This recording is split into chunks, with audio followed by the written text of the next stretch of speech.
এখনো পর্যন্ত। তবে জাহাজবাড়ি হত্যা মামলার আজকে তদন্ত প্রতিবেদনের যে নির্ধারিত ছিল এই বিষয়গুলো কি আপডেটটা যে জাহাজবাড়ি হত্যাকাণ্ড মানে হলো যে আপনারা জানেন যে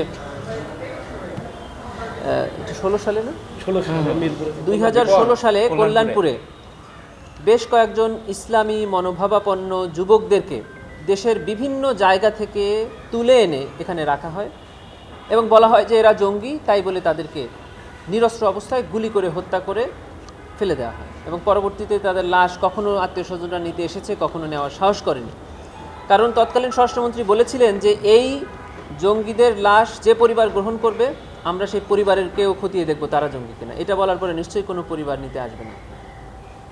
তারপরেও এই 9 জন নিহতের পক্ষ থেকে একটি পরিবার এসেছে ট্রাইব্যুনালে, অভিযোগ দিয়েছেন, তার উপরে আমরা তদন্ত করে তদন্ত একদমই শেষ পর্যায়ে আমরা ভেবেছিলাম যে আজকেই আমরা সাবমিট করতে পারবো ফর্মাল চার্জ, কিন্তু কিছু প্রস্তুতির কাজ আমাদের বাকি থাকার কারণে আমরা অনলি 2 উইকস সময় চেয়েছি। আশা করছি যে 1 সপ্তাহের মধ্যেই আমরা তদন্ত প্রতিবেদন হাতে পেয়ে যাব এবং তার ভিত্তিতে আর 1 সপ্তাহের মধ্যেই আমরা ফর্মাল চার্জ দাখিল করতে পারব। তাই ভাই 26 তারিখে তো চাঙ্কেরপুলের রায়, নির্বাচনের আগে আশুলিয়া আবু সাইদ এই রায় কি হওয়ার কোনো সম্ভাবনা দেখছেন?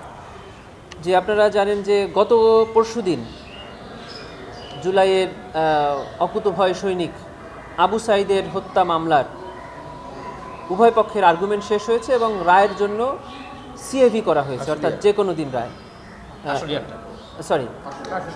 এটা হলো আশুলিয়ার মামলা। আশুলিয়াতে যে 6 জনকে মরদেহ পুড়িয়ে দেওয়া হয়েছিল তাদের হত্যা মামলার উভয় পক্ষের আর্গুমেন্ট শেষ হয়েছে এবং যে কোনো দিন রায় হবে। এবং আজকে ট্রাইব্যুনাল 2-এ জুলাই গণঅভ্যুত্থানের অকুতোভয় সৈনিক আবু সাইদের মামলার আর্গুমেন্ট চলছে এবং আর্গুমেন্ট হলো এই মামলার সর্বশেষ ধাপ।